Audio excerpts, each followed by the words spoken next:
In this week's episode of the Lucky Breaks podcast, I talked to Rocky, a longtime friend and passionate tournament director who's been running charity pool events that bring the community together while raising money for good causes like Baja Rescue. We'll hear how she got started in the game, what inspired her to give back, and how pool tournaments can impact the greater good. We hope you enjoy. Welcome, everyone, to the next edition of the Lucky Breaks podcast. I am really excited to introduce my guest, Rocky. She is going to tell us about some tournaments that she's been running. Rocky and I go way back. I actually started playing with Rocky, I don't know, over 20 years ago now. 2000. And yeah, so I'm really excited to have you on the podcast today. Thank you for having me. We always start our episodes off with a little bit of an origin story. Okay. So tell me, how did you start playing pool? I think I know a little bit, but I'd love to hear more. So I am from San Diego, and I grew up in Alpine. And then when I graduated in 85, I moved to Monterey. And then in Monterey, I ran a pool hall called, at that time, was Bowtie Billiards. Okay. And I only knew how to play bar pool. And these are all like 9-foot tables, and they had regulars that had memberships. Yeah, there's a big pool scene there, right? Well, not at that time. Oh, it really? was just starting out. Oh, wow. And this one regular, he must have been in his late 60s. His name was Al. And he would always come in. He'd say, "Hey, kid, you want to play?" And I would always say, no. And then one day I'm all, "Okay, what are we playing?" He goes, "I'm going to introduce you to 9-ball. I'm all, "What's 9-ball?" So he told me about the rotation. So he racked, and he goes, "I'm going to let you break." So I broke, and I made a ball. Nice. And he goes, "Okay, now you have to go with the lowest number on the table." Next thing you know, I ran a 9-ball rack my first time. No way. Yeah. And he looked at me and goes, "Never played?" And I go, "In a bar where I just slam the balls." This is not how you hustle people, by I the way. know. But yeah, and I got hooked on it. So basically working 5 days a week, I was playing 5 days a week on these tables. And so then when I moved back down to San Diego, because my son wanted to come down here, I met Hillary. And God bless her, rest her soul. We were playing in a tournament at college. And she goes, "Hey, do you play APA?" And I looked at her and I'm like, "What's APA? I never heard of it." Yeah. And she goes, "You need to join our team." So I joined Hillary's team. And then Sam was on the team. Tina Pulowski was on that team. yeah. So I was on a team with Tina Pulowski, who's a really good player. Yeah. So that's how it started. I got hooked on APA. That must have been around when I met you. Yeah, too. yeah. It was around 2000, 2001. Wow. Yeah. That's cool. And you play every week now, or? No, I play Thursday nights BCA. Okay. So I don't play APA anymore. Okay. Got it. But Yeah. now tell us about these tournaments you've been running. So the tournaments I run, it started back in 2023. I was working for Miracle Ear, and I had a vet come in, an Army vet. And he had hearing loss because he was in the Iraq War. And he could not afford hearing aids. And Miracle Ear has this foundation, Miracle Ear Foundation, that offers people that can't afford it free hearing aids. And I actually raised money in a tournament. I said, "Let me run this tournament and see how it goes." Yeah. And I actually raised money to fit 10 people Wow. with free hearing aids from Miracle Ear. That's incredible. But Hector, who was the vet, he just really got me. Oh, inspired you. It did, because my son was also in the military, and he's retired now, thank God. But that's how it started. I started making gnomes and selling those, and I raised a nice chunk of money for the Miracle Ear Foundation. And then we adopted our dog. His mother was saved by Baja Rescue, had fosters here in the States that Jericho's Promise took. And next thing you know, we have our dog. His name is Doc, D-O-C. So Doc, because I'm such a Star Wars geek, so it's actually Doc Vader. Oh. Cute. And since then, I've always loved dogs. I love animals. And I just see these people dumping dogs, and the shelters are full, and the rescues are needing so much help. I'm just like, what can I do? So I ran the first Rack and Rescue fundraiser tournament. It was Scotch Doubles, Jack and Jill. And yeah, it was great. Raised almost $900 that I donated 100% of it to Rack and Rescue, or to Baja Rescue. I don't keep any of the money. Wow. Nothing for administrative, nothing. 100% goes to the prize fund and to Baja Rescue. That's really fantastic. I love this. And now, are some of the organizations like the venue, are they also sort of like cutting their rates or anything like that? Or are people contributing to raffle prizes? How does that work? Well, how it works is Clyde, who runs On Cue. Love On Cue. I love Clyde because he never charges for me to run a tournament there. That's amazing. But I did try to give him some money as a thank you, and he says just give it to Baja Rescue. So Clyde has a special place in my heart because he's always like willing to help me out when I need it. That's awesome. Yeah. Very cool. And you also are doing raffles? That's I one of the am. ways? Yeah, I am doing a raffle. A friend of mine won a queue and says, you know what? I have enough queues. I want you to keep it and do the raffle for your next tournament. So it's right here. It's the wow. J Flowers. Nice. And it comes with a carbon fiber shaft. It's gorgeous. And I will be selling tickets for one for $5, and you can get 5 for $20. And 100% of that will go to Baja Rescue. Wow. I think Shannon Kelly got a hold of me, and she's making a basket to donate for the raffle. Oh, that's so cool. Yeah. That's so cool. So I love that. Nice. And then I sell my gnomes to help raise money. I love that. Yeah.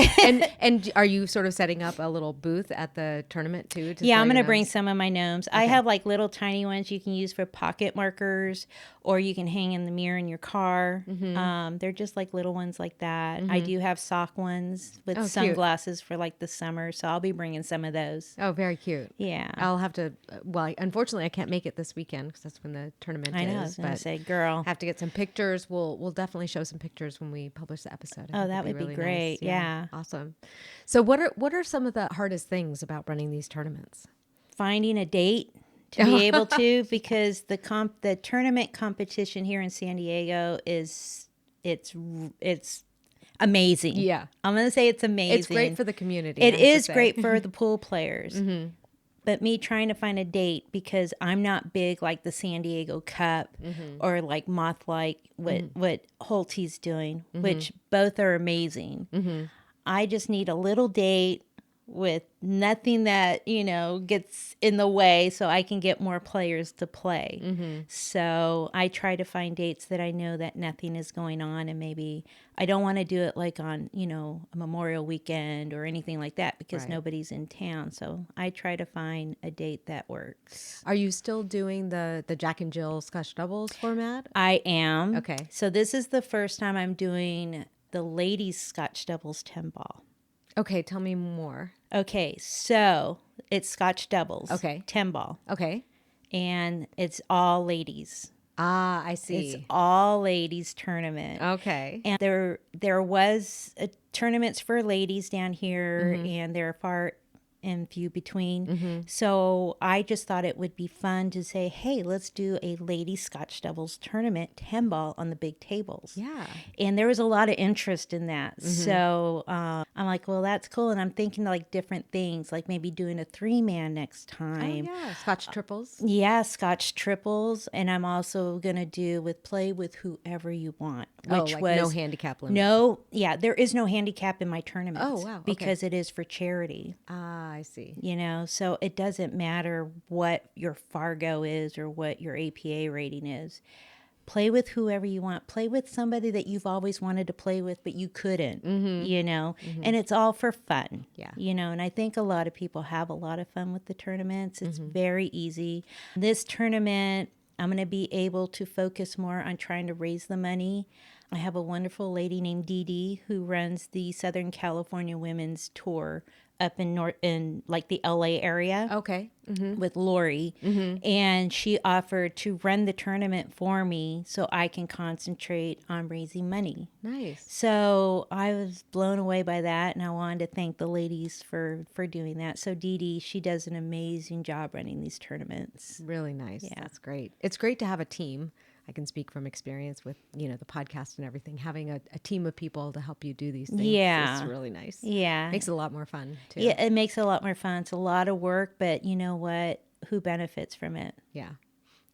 So how can people find out more about these events? I think you said you do a couple a year, I think. Yeah, I do like 2 a year. It just because it's so tough to find an open window. Yeah. I'm going to try to do more this year to see what I can do.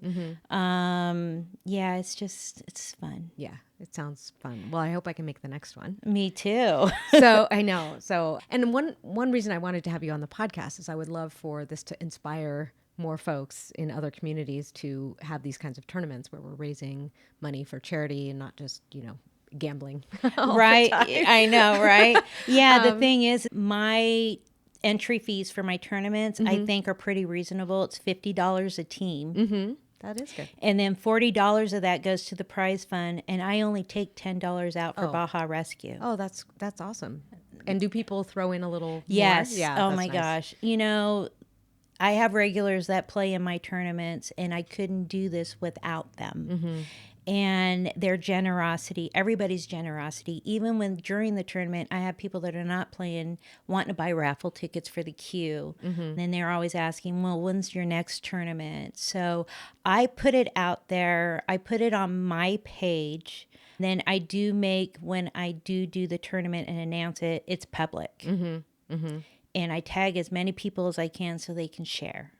I am going to be working on doing a Facebook page, Rack and Rescue. Oh, nice. Kind of Facebook a hub, so you can send people. It's a hub, yeah. So that way, I can announce, hey, I got a date. Let's do this, But I got a lot of positive feedback about how the tournaments ran. Very good. Oh, I'm so bummed I'm missing it this weekend, but Me hopefully Aaron can go and other folks can go. Yeah, I would love Aaron to come. So any advice for someone in another community who might want to start something like this themselves? The advice I have is keep your expectation low. Okay. Yeah. Just don't expect a lot. And you would be surprised on how the community will come together, knowing, it's for a good cause. Yeah. What Baja Rescue does, they're all angels. They're all out there saving these animals who don't have a voice. Yeah. Sorry. Yeah. Yeah, I know.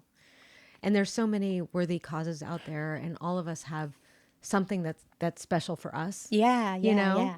And so the idea of, doing something really fun like this and bringing a community together to help a cause that we care about. I think that's really special. It just, I'm so emotional about it. I can see. That's amazing. Yeah. And, with us here in San Diego, and we're so close to Mexico, and we know there's a lot of animals in Mexico who maybe don't have proper homes, and they don't get, in TJ. Yeah, they don't get neutered, and so there's just a proliferation of animals, and they should have loving homes. So, Yeah.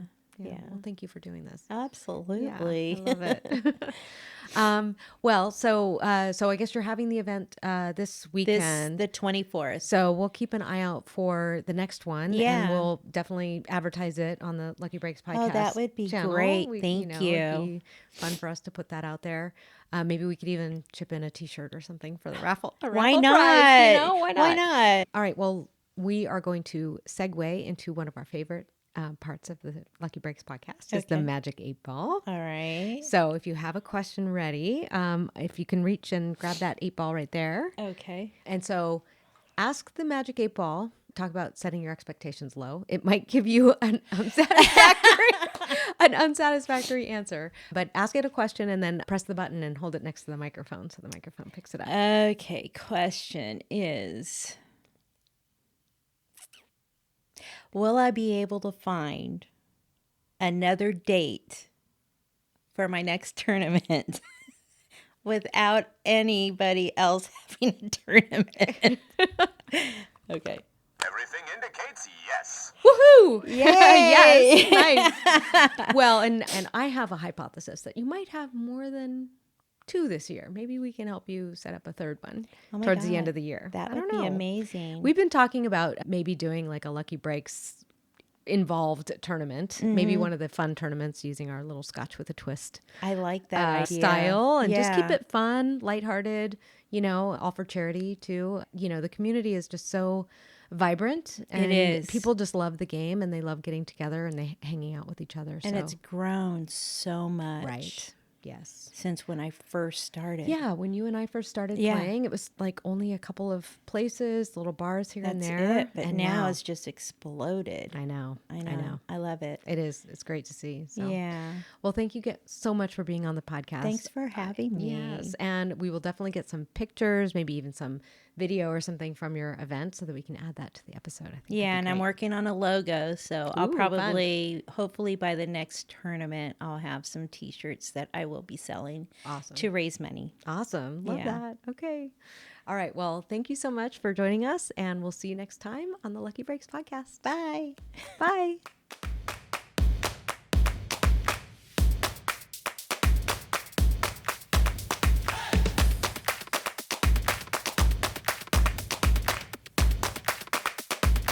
That wraps up another episode. A big thank you to our guest for joining us today and sharing their story. If you want to connect with our guest, their contact info can be found in the show notes for this episode. Also, please show your support by liking and subscribing. We hope you enjoyed this episode of the Lucky Breaks podcast. You can find more episodes at youtube.com/@LuckyBreaksPodcast or by searching for Lucky Breaks on your favorite podcast player. This episode was produced by Sue Lear, Aaron Schulman, Beth Jung, and Michelle Hughes. Thank you for your support. Sign up to be a guest on a future episode from our YouTube channel page.